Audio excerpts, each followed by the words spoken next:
Kedengaran Pak.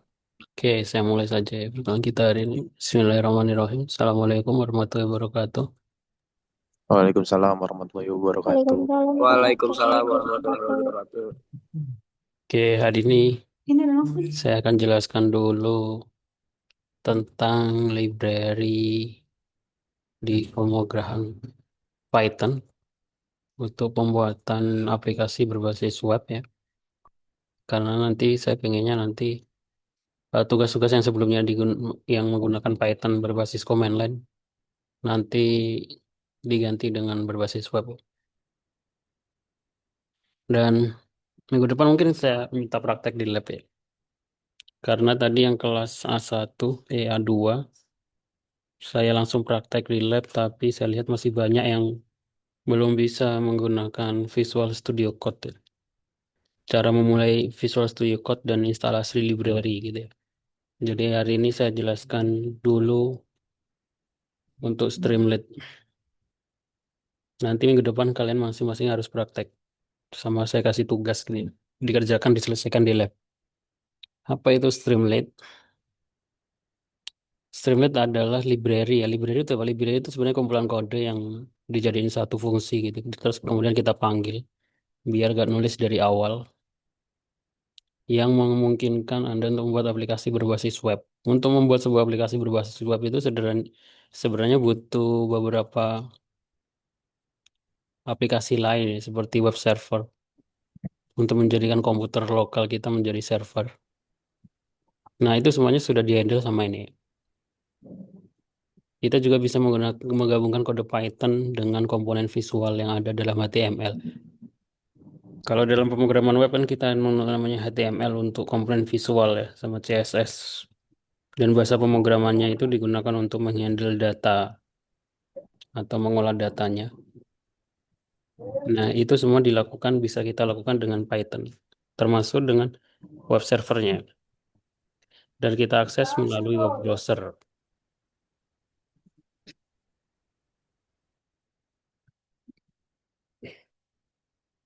Pertama adalah bagaimana cara instalasinya. Sebelumnya kan mungkin sudah belajar di semester 1 ya untuk instalasi Python.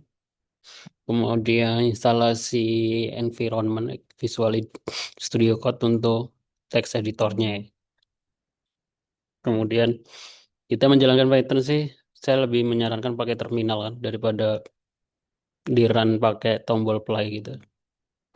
Sudah itu saran saya supaya lebih terbiasa menggunakan terminal, ya. Terminal itu adanya di atas di menu File, Edit, Select, View, Go, Run Terminal. Nah, untuk install Streamlit, kita tuliskan pip install Streamlit. Saya kasih contoh.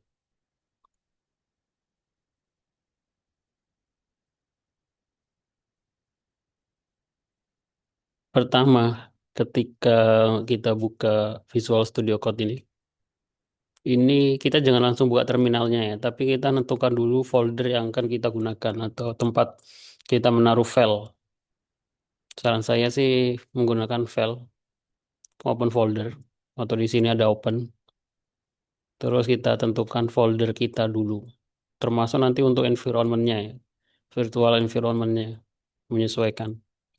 Contohnya saya taruh di sini Python open.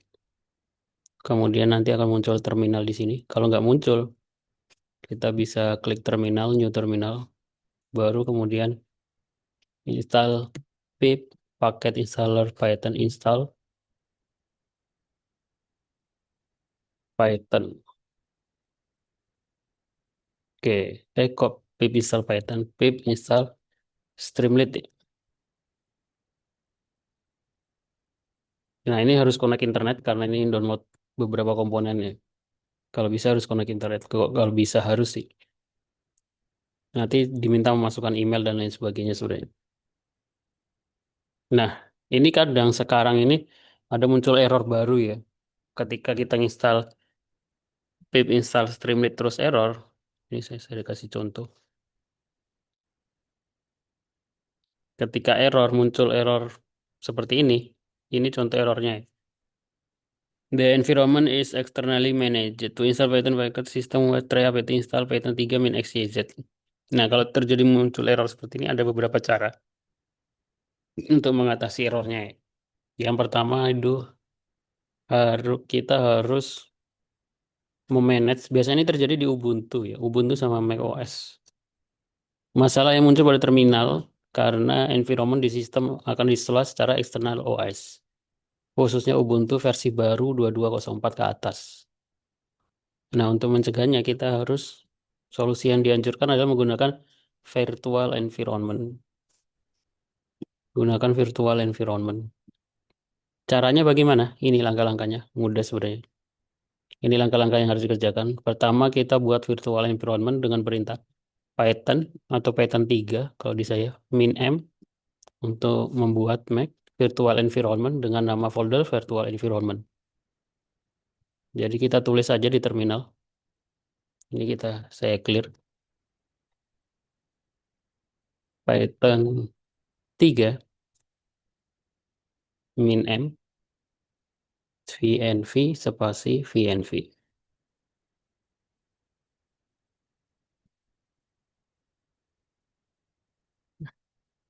Kalau sudah nanti akan muncul folder ini ya, folder virtual environment.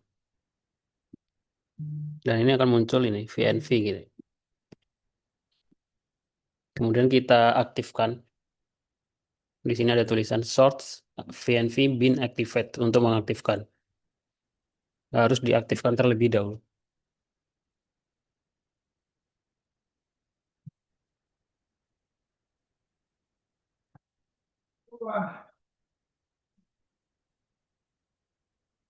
Nah, ini baru aktif ini di sini.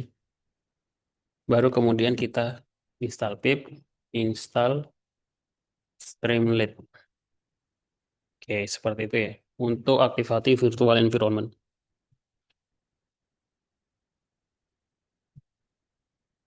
Ini ada contoh lain caranya menggunakan slash 2 kali break system packet, tapi ini tidak disarankan ya. Oke, saya lanjutkan untuk yang Streamlit. Sekarang kalau sudah, kita tinggal panggil library-nya dengan menggunakan perintah import. Kalau di bahasa pemrograman dan ada muncul atau perintah pagar kayak gini ya, ini artinya komentar ya. Komentar ini penjelasan dari program itu aja. Nggak perlu ditulis. Jadi kita import Streamlit as st untuk mengimport library Streamlit. Ini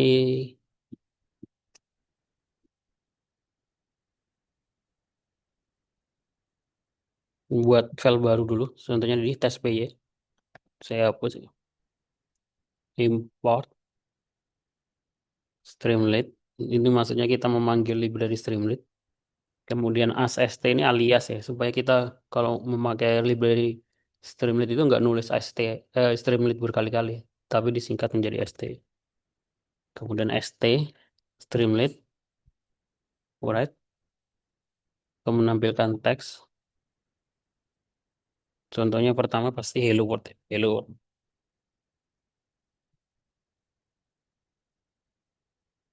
Sudah, kalau itu di save. Nah, untuk menjalankannya kita harus bertulis perintah di terminal. Yang kita tulis adalah bukan Python nama aplikasinya ya, nama filenya ya, tapi Streamlit run nama filenya. Buka terminal, new terminal, Streamlit run nama filenya.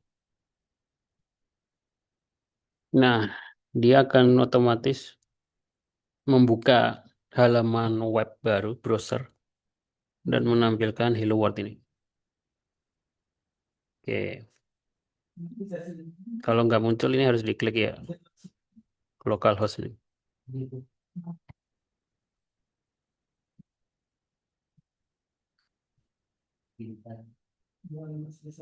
Di home,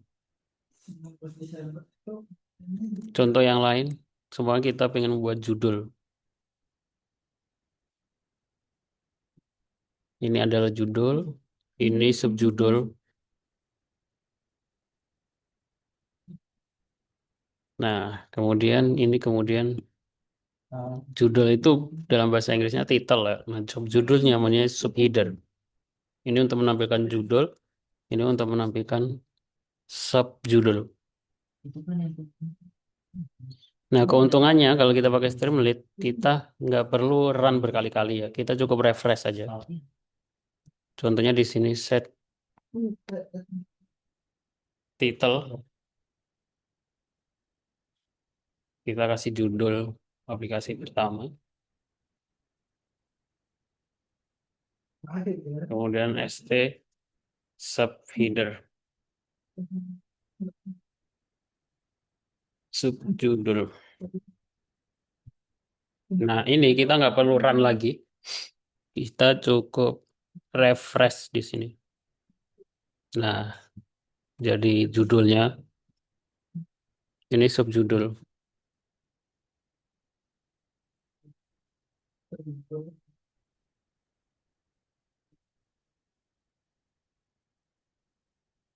Sekarang kalian bisa praktekkan untuk komponen visual yang lain ya. Ada button. Button itu apa? Button untuk menambahkan tombol. Text input. Text itu untuk menambahkan input teks. Slider untuk membuat slider. Select box untuk menambahkan kotak pilihan. Nah, di sini ada beberapa contoh. Contohnya untuk membuat aplikasi input nama. Masukkan nama. Ini adalah form inputnya. Ini outputnya. Nah, untuk buat aplikasi ini cukup sederhana. Menggunakan beberapa perintah saja. Ini ya, nama, text input untuk membuat inputan, kemudian kita cetak pakai if, nama, kemudian write. Ini kita bisa lanjutkan.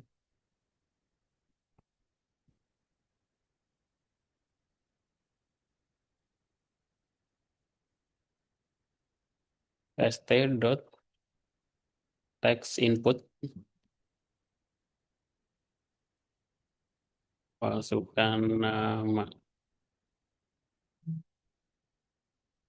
Kemudian if nama ada isinya, titik dua, st.write. Halo, koma, nama.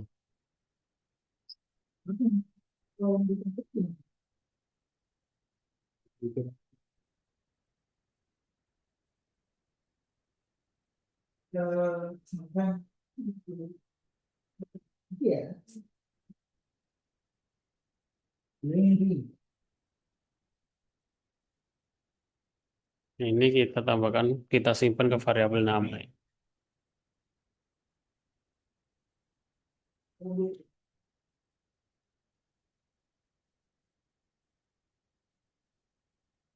Beberapa baris saja. Nah, ini kemudian kita save, nggak perlu kita run lagi ya, hanya di refresh di sini. Nah, masukkan nama Budi, enter, halo Budi. Nah, ini ada beberapa contoh yang lain dalam penggunaan beberapa input. Ada input nama, kemudian input angka untuk operasi aritmatika, penjumlahan. Di sini ada button. Ketika kita klik jumlahkan akan muncul nilainya di sini. Jadi silakan dipraktekkan lagi yang lain. Ini konversi suhu ke aplikasi kelulusan, sama ini contoh yang lain, komponen-komponen yang lain. Jadi nanti silakan dipraktekkan. Di minggu depan nanti kita praktekkan. Oke, ada pertanyaan sampai di sini? Pak, Ya, kalau yang Windows, cara nginstalnya gimana itu, Pak? kalau yang Windows sama, pakai Visual Studio Code, buka terminal, terus tulis aja pip install Streamlit, sama aja kan? Oke, ada pertanyaan lain? Pak, itu buat Flash API bisa nggak Pak? Streamlit. Buat apa? Flash API. Tugas API. API. Tugas apa? REST Pak, REST API. Coba ditulis di chat, nggak kedengaran. Di chat Zoom. Iya Pak.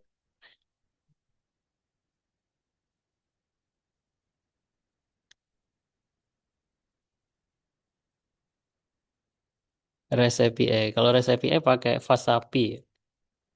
Streamlit hanya untuk komponen visual aja. Kalau Iya. Fast API. Fast API pakai Python. Nah ini. Yang buat adalah Tiang Gulu. Siapa namanya? Saya follow.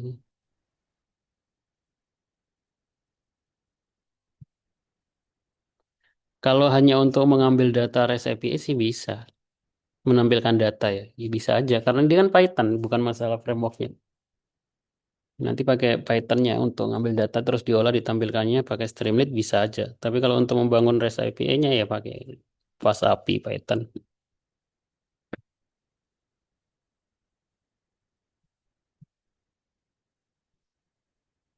Oke, ada pertanyaan lain?